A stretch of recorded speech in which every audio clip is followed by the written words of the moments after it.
Գարնան գալուն պես զարկերակային ճնշման խնդիրներն ավելի են սրվում, լուրջ վտանգ ներկայացնելով կյանքին եւ առողջությանը, դառնալով սրտանոթային պատահարների պատճառ։ Զարկերակային գերճնշում մենք համարում ենք 140 եւ 90-ից սկսած թվերը։ Վնասակար սովորություններից խոսենք, ծխախոտը նշեցիք, բայց նաեւ ծխախոտի հետ ալկոհոլը կարող է զարկերակային ճնշման պատճառ։ Ինչպես ճիշտ չափել զարկերակային ճնշումը, որպեսզի թվերը չխաբեն։ Խորհուրդ է տրվում ճնշումը չափել 10-15 րոպե հանգստանալուց հետո, պարզապես հանգիստ նստելուց հետո, չափել անպայման 3 անգամ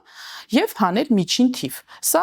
Այս դեպքում ստանում ենք խիստ ճշգրիտ ցուցանիշ։ Որն է առաջին օգնությունը զարկերակային գերճնշման դեպքում։ Հաղորդման գործընկեր Հովակիմյան էսթետիկ կենտրոն։ Դուք դիտում եք Միֆեր առողջության մասին հաղորդումը, բարև ձեզ։ Գարնան գալուն պես զարկերակային ճնշման խնդիրներն ավելի են սրվում, լուրջ վտանգ ներկայացնելով կյանքին եւ առողջությանը, դառնալով սրտանոթային պատահարների պատճառ։ Այսօրվա մեր հյուրը սրտանոթաբան Անի Աբովյանն է, ում հետ կզրուցենք անոթային համակարգի հետ կապված զարկերակային ճնշման բարձր կամ ցածր տատանումների եւ կանխարգելիչ քայլերի մասին։ Բարև ձեզ բժշկուհի։ Բարև ձեզ։ Շնորհակալ եմ հրավերն ընդունելու համար։ Ես նույնպես շնորհակալ եմ հրավերի համար։ Շատ տարածված խնդրից ենք խոսելու, զարկերակային ճնշում, բոլորը լսել են, բայց դժվար են պատկերացնում ինչի հետ գործ ունենք։ Տեսանելի դարձնենք պատկերավոր, ինչ է կատարվում օրգանիզմի հետ անոթներում։ Շատ լավ։ Զարկերակային գերճնշում մենք համարում ենք 140 եւ 90-ից սկսած թվերը։ Սակայն ունենք բարձր նորմալ ճնշում, որը 130-85-ից մինչև 139-89 ընկած միջակայքն է։ Այսինքն դա նշանակում է, որ սա արդեն սահմանն է եւ այստեղից այն կողմ արդեն պետք է ուշադիր լինել, իսկ 140-90-ից սկսած արդեն խնդիր է եւ պետք է լուծում տալ։ Զարկերակային ճնշումը իրենց ներկայացնում է անոթներում գոյացած ճնշումը։ Բոլորս ենք իմանում, որ մեր սիրտը աշխատում է կծկումներով, կծկվում, հանգստանում, կծկվում, հանգստանում։ Ամեն կծկման հետ սիրտը արյունը մղում է դեպի մեր օրգանիզմի բոլոր զարկերակներ։ Այդ ժամանակ զարկերակներում գոյանում է ճնշում։ Սկզբում սիստոլիկ կծկման ճնշում եւ հետո դիաստոլիկ, դրա համար մենք ունենք երկու թիվ։ Եվ մեր զարկերակները ի սկզբանե ստեղծվել են շատ էլաստիկ։ Ամեն զարկի հետ իրենք պետք է մի փոքր լայնանան եւ մի փոքր նեղանան, որպեսզի ճնշումը պահեն նորմալ թվերի մեջ։ Եվ ահա տարբեր փոփոխությունների արդյունքում, հատկապես վնասակար գործոնների ազդեցության տակ այս էլաստիկությունը խախտվում է։ Անոթը կոշտանում, կարծրանում է։ Այո, բժշկուհի, երևի տուն չկա, որ զարկերակային ճնշման խնդիր ունեցող մեկը չլինի,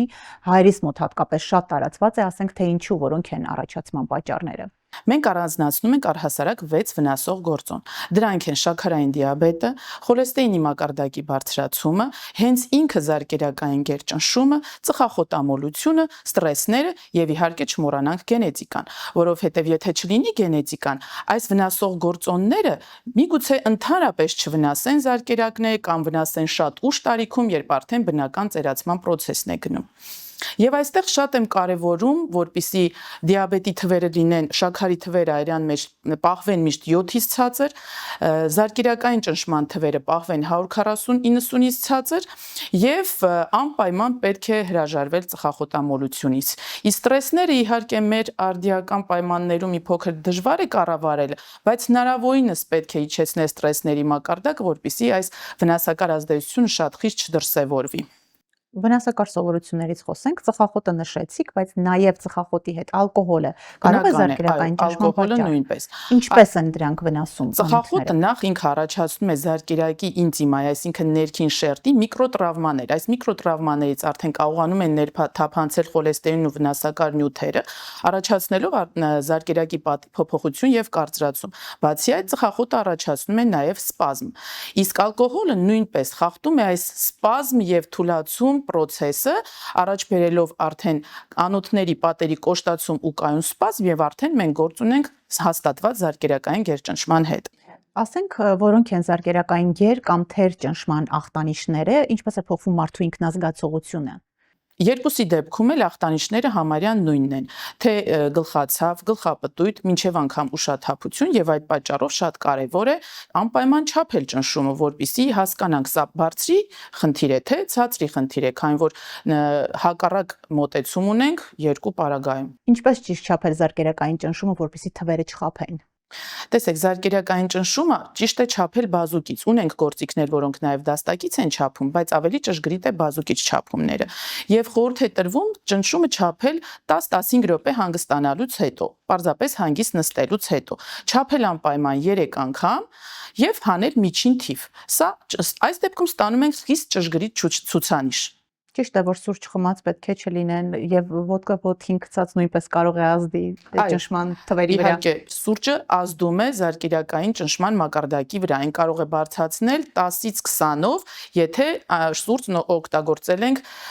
մոտակա վերջին 1 ժամվա ընթացքում։ Իսկ ոտքին գցելը իհարկե այո, հավելյալ սպազմ է առաջացնում զարկերակներում, որը նույնպես կարող է խաթարել ցուցանիշները։ Խոսենք անոթային համակարգի հետ կապված, զարկերակային գերճնշման տարածված խնդիրներից, հիվանդություններից, աթերոսկլերոզը թերևս ամենահայտնին է, որոնք են առաջացման պատճառները եւ ինչ է այն իրենից ներկայացնում։ Աթերոսկլերոզը, երբ մեր անոթները կարծրանում են, առհասարակ մեր ծերացման հիմքում ընկած է հենց աթերոսկլերոզը։ 60-ից հետո բնականաբար որոշ չափով արդեն իսկ մեր զարկերակները կարծրացած են, բայց այն իմ նշած 6 վնասող գործոնները հանգեցնում են նրան, որ աթերոսկլերոզը կարող է առաջանալ շատ վաղ տարիքում, մինչև անգամ 25-30 տարեկանում։ Այդ է պատճառը, որ մենք վերջերս շատ ենք լսում ու ականատես լինում դեպքերի, որ սրացումներն ու սիրտանոթային պատահարները, ինֆարկտն ու ինսուլտը առաջանում են շատ երիտասարդ տարիքում։ Աթերոսկլերոզի ժամանակ խոլեստերինը եւ այլ նյութեր վնասակարներ թափանցում են անոթի ներսի շերտի պատից ներս, առաջացնելով նախ պատերի կոշտացում, անոթի էլաստիկության փոփոխություն եւ կարող են արդեն աճելով առաջացնել անոթի լուսանցքի նեղացում։ Եվ բնականաբար, որ օրգանում, որ այս երևույթը տեղի է ունենում, այդ օրգանում էլ հենց առաջանում է այրան շրջանառության խանգարումներ։ Եվ աթերոսկլերոզի համար մենք ունենք 5 թիրախ օրգան համակարգ։ Դրանք են ուղեղի անոթները, սրտի անոթները, աչքերի անոթները, երիկամների անոթները եւ ոտքերի անոթները եւ համապատասխանաբար մենք ունենում ենք համապատասխան գանգատներ։ Եթե այն ընթանում է ուղեղում, մենք արդեն ունենում ենք գլխի արյան շրջանառության խանգարումներ, գլխապտույտ, ցավեր, ծոծրակի շրջանի ցավեր, միգուցե անգամ ուշաթափություն, սուր դեպքերում արդեն երբ խնդիրը հասնում է մինչև ինսուլտ, համապատասխան մարմնի կեսի թուլացում, խոսքի խանգարում, որը հիմնականում տեղի ունենում զարկերակային ճնշման կրիզի դեպքում, շատ կապ ունի ճնշման հետ։ Սրտի դեպքում արդեն երբ զարկերակները նեղանում են սրտի սիրտը սնուցող սեփական անոթներում, մենք ունենում ենք արդեն իշեմիկ հիվանդության գանգատներ։ Սրտի իշեմիկ հիվանդության դեպքում առաջանում է տհաճության զգացողություն, դիսկոմֆորտ եւ ցավ կրծքավանդակում, կարող է առաջանալ շնչարգելություն եւ նույնպես համընկնում է զարկերակային ճնշման կրիզի հետ։ Երբեմն ցավը կարող է ճիշտ տեղակայում չունենալ, լինել ատիպիկ ընթացք։ Սա ավելի վտանգավոր է, երբ մարդը ուրիշ խնդիր է կասկածում ի մոտ եւ ժամանակին չի դիմում սրտաբանին։ Կարող է ցավը ճառագայթել դեպի ստամոքս եւ հիվանդը հայտնվի գաստրոենտերոլոգի մոտ։ Կարող է ճառագայթի մինչեւ ծնոտ եւ հիվանդը հայտնվի ատամնաբուժի մոտ, կարող է ճառագայթել թիկունք, հիվանդը հայտնվի ողնաշարաբանի կամ նյարդաբանի մոտ, կամ ուսեր կարող է ճառագայթել։ Այսինքն այս դեպքում շատ կարևոր են մի քանի գանգատ եւ փաստ իրար հետ համադրելը։ Որոնք են դրանք։ Տեսեք, հիմնականում այս սուր վիճակները համընկնում են, ինչպես ասեցի, ճնշման հետ։ Անպայման պետք է չափել զարկերակային ճնշումը։ Ուշադրություն դարձնել տևողության վրա, որովհետև սրտի ախտահարման դեպքում սրանք կարճատև գանգատներ են ու կարող են նաև համընկնել ֆիզիկական ծանրաբեռնվածության հետ, այսինքն առաջանա նման ցավը կամ նման դիսկոմֆորտը, երբ մարդը քայլում է, թեքություն է քայլում կամ աստիճաններ է բարձրանում։ Եվ այս դեպքում արդեն անհապաղ շտապ պետք է դիմել սրտաբանի, քանի որ սրանք նախաինֆարկտային նշաններ են, բայց սրտաբանը այն կարող է ճիշտ կառավարել, ճիշտ ուղղորդել, ճիշտ միջամտությունների ուղղորդել եւ խուսափել ամենակատաստրոֆիկ բարդություններից։ Հիմա, եթե ախտահարվում են աչքերի անոթներ, բնականաբար այստեղ տեղի է ունենում, առաջանում են գանգատներ տեսողության հետ կապված տարբեր տեսակի։ Եթե ախտահարվում են երիկամները, այստեղ արդեն փոխվում են լաբորատոր ցուցանիշները։ Իհարկե կարևոր է նաև գործիքային ստուգումները, բայց առաջին նշանները երևում են հենց լաբորատոր հետազոտությունների մեջ։ Եվ շատ հետաքրքիր գանգատ է առաջանում, երբ առաջանում է ախտահարում ոտքերի զարկերակներում։ Առաջանում է այսպես կոչված ընդմիջվող կաղություն։ Մարդը հենց սկսում է քայլել, մի փոքր արագ կամ թեքություն կամ աստիճաններ, արդեն մի 200-300 մետրից հետո ստիպված կանգ է առնում, որովհետև առհասարակ մկանները ոտքի, հատկապես ոտքի հետևից, ծնկից ներքև մեր ձկնամկանները այնպիսի ուժեղ սպազմ են առաջացնում, որ մարդը պարզապես հնարավորություն չունի այլևս հաջորդ քայլն անելու։ Սա կոչվում է ընդմիջվող կաղություն։ Եվ այս դեպքում նույնպես պարտադիր է շտապ դիմել բժշկի, որովհետև ոտքի սնուցումը խիստ եւ սուր խանգարման դեպքում այստեղ սպառնում է անգամ գանգրենա եւ ոտքերի ամպուտացիա։ Ուրեմն այս գանգատները պետք է աչքաթող չանել, դուք կարող եք գործ ունենալ աթերոսկլերոզի հետ, ժամանակին դիմեք բժշկի։ Ինչպես է բուժում աթերոսկլերոզը, ինչ բուժում է նշանակվում, ինչպես եք նախ դուք ախտորոշում։ Նախ ախտորոշում ենք իհարկե լաբորատոր գործիքային հետազոտություններով, եւ ես անպայման խորհուրդ եմ տալիս իմ բոլոր պացիենտներին, եթե որևէ մի թիրախ օրգանում մենք հայտնաբերել ենք աթերոսկլերոզի նշաններ, անպայման հետազոտենք, ախտորոշենք նաեւ մնացած 4-ը, որպեսզի ավելի վաղ փուլում մենք հայտնաբերենք այս խնդիրները եւ տանք շատ հեշտ լուծում, ընդհանրապես դեղորայքային բուժումով, իհարկե դեղորայքի նշանակում միշտ հիմնված է եվրոպական ուղեցույցերի վրա, որպեսզի մենք կարողանանք ճիշտ վարել հիվանդին։ Եվ շատ կարևոր է այս տիպի պացիենտների մշտական հսկողությունը համապատասխան մասնագետի մոտ։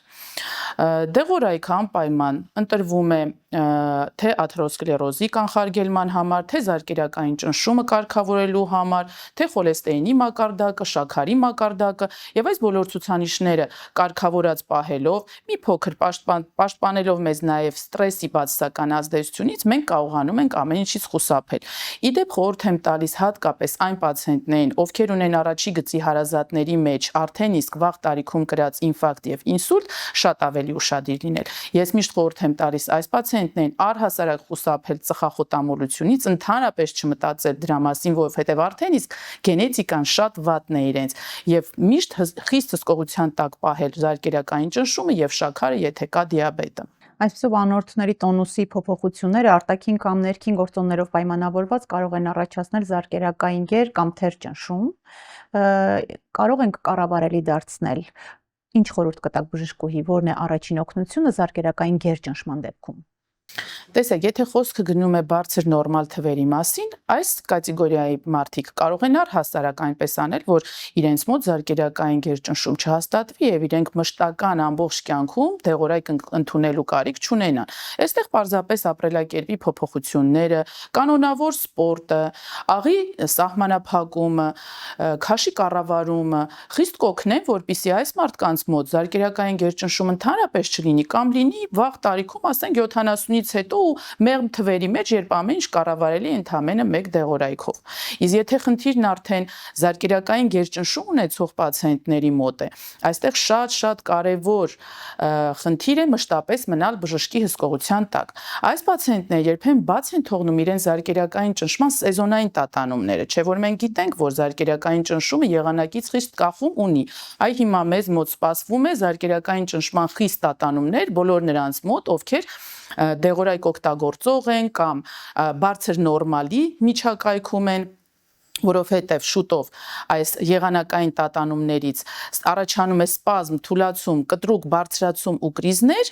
որը պետք է ճիշտ ժամանակին հայտնաբերել ու կառավարել իհարկե համապատասխան դեղորայքով։ Ընդհանրապես ճիշտ ընտրված դեղորայքը կանխում է բոլոր այդ բարդությունները։ Եվ շատ պացիենտներ գիտեն, թե իրենք եթե դեղորայքն օգտագործում են, ուրեմն պաշտպանված են բարդություններից, անտեսելով, որ այդ մշտական դեղորայքի ֆոնի վրա կարող են արդեն կրիզներ առաջանալ, ընդհանրապես դեղորայքը ճիշտ ժամանակին չփոփոխելու պատճառով։ Այո, գարնան պես զարկերակային ճնշման խնդիրները սրվում են եւ կարող է նկատվել ինչպես գեր, այնպես էլ թեր ճնշում զարկերակային, բայց ելի հարցնում են ավելի այսպես ժողովրդական մեթոդներին, եթե դիմենք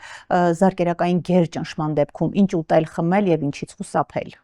Ինչպես նշեցի, խուսափում ենք առաջինը աղի օգտագործումից։ Կծուն թթուն նույնպես հանում ենք, որովհետև դրանք նույնպես բարձր ազդում են զարկերակային գերճնշման վրա։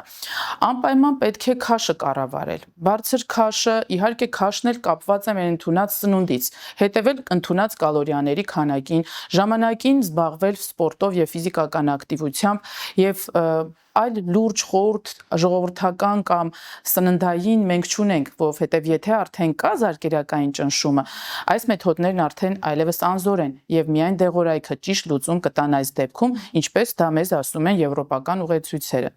Շատ լավ դոկտոր Աբովյան, իսկ միֆ չէ, որ զարկերակային գերճնշման դեպքում փոքրիկ կտրվածքը, հա, արյունահոսության տեսքով կարող է օգնել իջեցնել ճնշումը։ Դա իհարկե այդքան էլ միֆ չէ, քանի որ հնում դեռ Հիպոկրատի ժամանակներում այդպիսի լուծում կար զարկերակային ճնշման, բայց սա արդեն շատ վտանգավոր մեթոդ է, մեր արդի պայմաններում ունենք շատ ավելի ճիշտ ու խելամիտ լուծումներ դեղորայքի ձևով, նույնիսկ արագ ազդող դեղորայք մենք ունենք, որոնք կարելի է ենթալեզվային ընդունել եւ նույնիսկ շտապօգնություն կանչելու կարիք չլինի։ Իսկ ահա պարզապես արյուն թողնելու միջոցով ճնշում իջեցնելը կարող է ինչ որ պահի դառնալ անկառավարելի եւ առաջացնել մինչեւ անգամ ուշաթափություն, խիստ մեծ ծավալի արյուն կորցնելու արդյունքում։ Ես այսպիսի մեթոդներ իհարկե խորհուրդ չեմ տալիս։ Շատ լավ։ Գինին բարձրացնում է ճնշումը եւ հակառակը լիմոնաջուրը կօգնի իջեցնել։ Սրանք ընդհանրապես կարճատև էֆեկտներ են։ Դրա վրա հույս դնել ընդհանրապես չի կարելի։ Կարող է բարձրացնել կամ իջեցնել ընդհանրապես 20 րոպեով, բայց դարձյալ ճիշտ լուծում չի զարկերակային ճնշումը կառավարելու համար։ Դրանք առաջին օգնություն կարող են դինել տնային պայմաններում, ինչը բժշկին դիմել։ Այո։ Շատ լավ։ Ինչ անել զարկերակային ցածր ճնշման դեպքում, սովորաբար մարդիկ քաղցրակերությանն են դիմում, բայց ես գիտեմ, որ մի փոքր մի պտղունց աղը լեզվի տակ նույնպես օգնում է։ Ճիշտ է, եւ քաղցրը եւ աղը կարողանում են ցածր ճնշումը բարձրացնել։ Այս խնդիրները հանդիպում են շատ, այսպես նիհար, հյուծված մարդկանց մոտ, կարող են հանդիպել դեղորայք ընդունող, զարկերակային ճնշումը իջեցնող դեղորայք ընդունող պացիենտների մոտ, ովքեր ժամանակին դարձյալ չեն դիմել բժշկին իրենց դեղորայքի դոզաները իջացնելու համար եւ նախկին դոզաների տակ արդեն ունենում են հիպոտոնիա։ Այո, այս դեպքում իհարկե որպես առաջի օգնություն կամ քաղցր, կամ աղի, պանիր, թեյ, սուրճ, մի փոքր խնդրին լուծում են տալիս կարճատև, մինչև պացիենտը կարողանա դիմել իր բժշկին։ Շատ լավ, ամփոփենք, ինչպես առողջ պահել անոթները, չունենալ զարկերակային ճնշման հետ կապված խնդիրներ։ Ես նորություն չեմ ասի, դա ընդհանրապես հետևել առողջ ապրելակերպի կանոններին, զբաղվել սպորտով, կառավարել քաշը, խուսափել վնասակար ուտելիքներից եւ պաշտպանված կլինենք բարձր զարկերակային ճնշումից ու իր հետևանքներից։ Շնորհակալություն ինֆորմատիվ զրույցի համար։ Այն, ինչի մասին է մեր հաղորդումը առողջ ապրելակերպի եւ դրան չհետևելու պարագայում առաջացող առողջական խնդիրների, ինչպիսին օրինակ այսօր խոսեցինք զարկերակային թեր կամ գեր ճնշումն է։ Շարունակեք հետևել մեր հաղորդումներին նաեւ սոցիալական էջերում, Facebook-ում, Instagram-ում, TikTok-ում, տիրապետեք ինֆորմացիայի ուժին, տարբերեք միֆը ձեր առողջության մասին։ Շնորհակալություն նաեւ Յասաման ռեստորանին ընկերական հանդիպումների լավագույն հավաքատեղի։ Նաեւ շնորհակալություն Հովակիմյան էսթետիկ կենտրոնին համագործակցության համար։ Կհանդիպենք։ Հաղորդման գործընկեր Յասաման ռեստորան։